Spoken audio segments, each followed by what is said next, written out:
Subscribe कीजिए 10th class गणित channel को और बेल आइकन को दबाइए लेटेस्ट वीडियो देखने के लिए।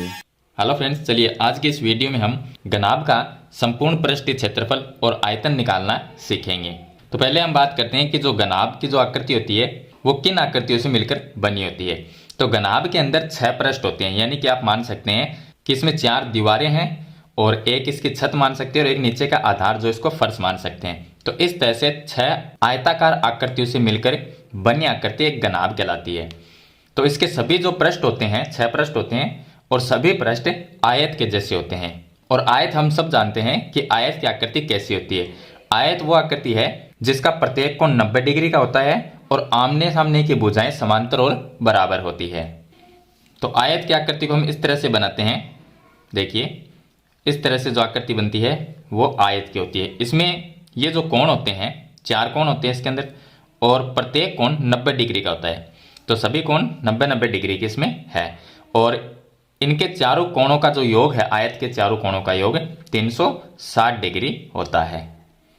तो ऐसी 6 आकृतियों से मिलकर एक घनाभ बनता है, यानी कि 6 आयताकार आकृतियों से मिलकर बनी आकृति एक घनाभ कहलाती है। तो घनाभ के अंदर 6 पृष्ठ होते हैं, मैंने आपको बता दिया है। आयत के अंदर लंबाई और चौड़ाई होती है, लेकिन घनाभ के अंदर लंबाई, चौड़ाई और ऊंचाई तीनों चीज होती हैं। जैसा कि एक कमरा मान सकते हैं आप, एक कमरे में लंबाई भी होती है, चौड़ाई भी होती है और ऊंचाई भी होती है। तो उस आकृति को हम, यानी कि एक कमरे को हम एक घनाभ मान सकते हैं। अब हम बात करते हैं घनाभ का पृष्ठीय क्षेत्रफल और आयतन निकालने के सूत्र के बारे में। तो यहाँ पर देखिए, घनाभ का अगर संपूर्ण पृष्ठीय क्षेत्रफल निकालना है तो उसका एक सूत्र है 2, ब्रैकेट से बाहर 2 लिखा है, ब्रैकेट के अंदर लंबाई गुणा चौड़ाई प्लस चौड़ाई गुणा ऊंचाई प्लस ऊंचाई गुणा लंबाई। ये जो सूत्र है ये घनाभ के संपूर्ण पृष्ठीय क्षेत्रफल निकालने का सूत्र है। और घनाभ का आयतन निकालने का सूत्र है लंबाई गुणा चौड़ाई गुणा ऊंचाई। यानी कि जो घनाभ की लंबाई, चौड़ाई, ऊंचाई है उन तीनों को अगर गुणा कर देंगे तो घनाभ का आयतन आ जाएगा। और पृष्ठीय क्षेत्रफल निकालने के लिए एक बार लंबाई को चौड़ाई से गुणा करना है, चौड़ाई को ऊंचाई से गुणा करना है, ऊंचाई को लंबाई से गुणा करना है, फिर उसके बाद में 2 से गुणा करना है। क्योंकि इसमें मैंने आपको बताया कि 6 पृष्ठ होते हैं तो लंबाई और चौड़ाई ये डबल डबल हो जाती है। तो चलिए हम यहाँ पर घनाभ का संपूर्ण पृष्ठीय क्षेत्रफल और आयतन निकालते हैं। तो आप वीडियो का अभी का भी लाइक कर दीजिए और चैनल को सब्सक्राइब कर लीजिए ताकि ऐसी वीडियो आपको आगे भी मिलती रहे। अगर आपको ऐसी और वीडियो देखनी है तो इस वीडियो के डिस्क्रिप्शन में आपको एक प्लेलिस्ट का लिंक मिल जाएगा, उस पर क्लिक करके आप पीछे वाली और वीडियो देख सकते हैं। तो चलिए हम पहले संपूर्ण पृष्ठीय क्षेत्रफल निकालते हैं।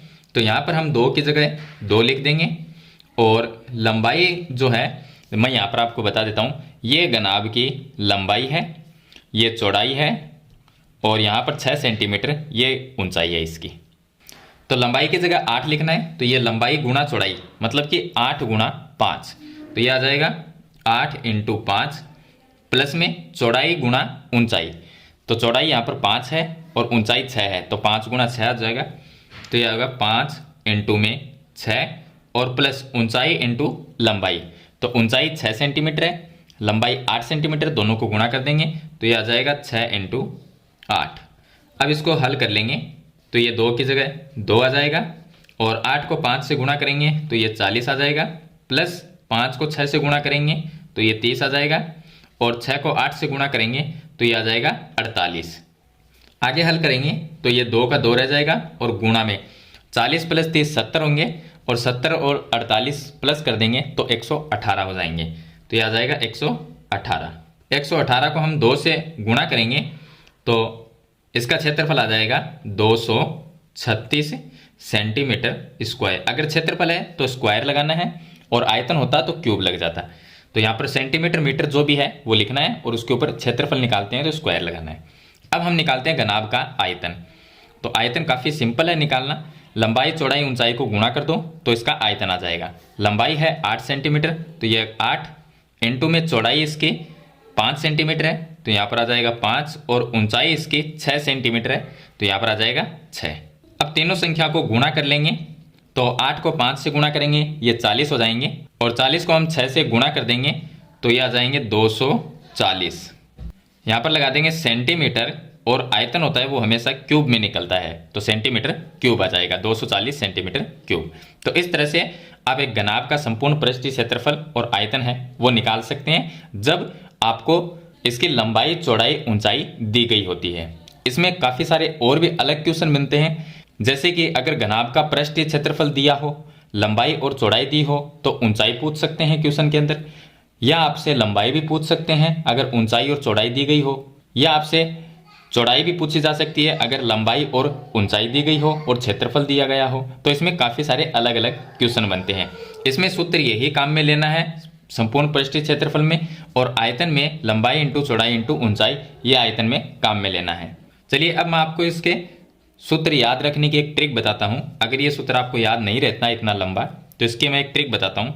आप इस तरह से एक वृत्त बना लो, और यहाँ पर क्या है, लंबाई, चौड़ाई, ऊंचाई, तीन ही चीज़ है। तो यहाँ पर हम लिख लेते हैं लंबाई, यहाँ पर लिख लेते हैं चौड़ाई, और यहाँ पर लिख लेते हैं ऊंचाई। तो संपूर्ण पृष्ठीय क्षेत्रफल का सूत्र आप इस तरह से याद रख सकते हो। इसके बाहर 2 है तो 2 की जगह 2 लिखना है, और ब्रैकेट में लिखना है, देखिए लंबाई को चौड़ाई से आप गुणा कर दो तो ये आ जाएगा लंबाई गुणा चौड़ाई, और फिर प्लस चौड़ाई को ऊंचाई से गुणा कर दो तो ये आ जाएगा चौड़ाई गुणा में ऊंचाई, और प्लस ऊंचाई को लंबाई से गुणा कर दो तो ये आ जाएगा ऊंचाई गुणा लंबाई।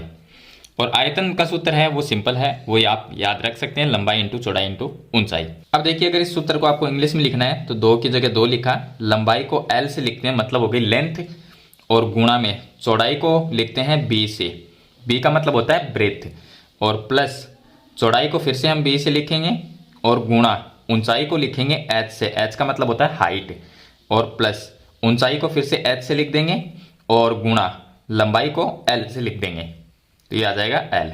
तो इस तरह से इस सूत्र को लिख सकते हैं आप।